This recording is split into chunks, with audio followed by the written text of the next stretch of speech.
సమంత గారి వివాహం డైరెక్టర్ రాజనీటిమురితో ఈ డిసెంబర్ 1న ఘనంగా జరిగింది. పలువురు ప్రముఖులు ఈ కపుల్‌కి హార్టీ కంగ్రాచ్యులేషన్స్ సోషల్ మీడియా వేదికగా తెలియజేశారు. ఇక సమంత గారు సర్ప్రైజ్ మ్యారేజ్ ఫోటోస్‌తో ప్రతి ఒక్కరిని ఆశ్చర్యపరిచారనే చెప్పాలి. అయితే ప్రస్తుతం సమంత నెగటివిటీ కూడా ఫేస్ చేస్తున్న విషయం మనందరికీ తెలిసిందే. గత సంవత్సరం నాగచైతన్య శోభిత వివాహం జరిగినప్పుడు తప్పంతా నాగచైతన్యదే. సమంతని చీట్ చేశారు అంటూ వారిద్దరిని అన్న విషయం మనందరికీ తెలిసిందే. ఇకప్పుడు సమంత గారు వివాహం చేసుకోగానే ప్రతి ఒక్కరూ సమంతనే నాగచైతన్యపై చీట్ చేసింది అంటూ కామెంట్స్ తో పాటు ఆమెపై నెగటివిటీ స్ప్రెడ్ చేస్తున్నారు. దీనికి కారణం 2019 నుంచే ఆమె ఫ్యామిలీ సీజన్ 2లో నటించడమే.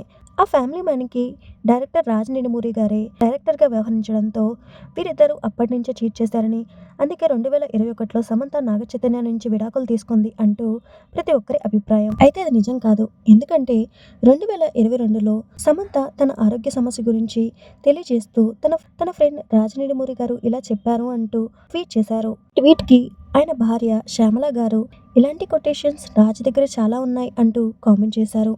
అంతేకాదు సమంత గారిని స్ట్రాంగ్ గా ఉండాలి అంటూ శ్యామల గారు ఎప్పటికప్పుడు ఆమె పోస్టులపై కామెంట్స్ చేస్తూనే ఉన్నారు. దీన్ని బట్టి సమంత గారు చీట్ చేయలేదు. ఎందుకనంటే మొదట ఆమె రాజ్ నిడుమూరితో పాటు ఆయన భార్య శ్యామల గారికి కూడా మంచి ఫ్రెండ్గా తెలుస్తోంది. ఇక ఈ విషయంపై క్లారిటీ వచ్చేసినట్టే కదా.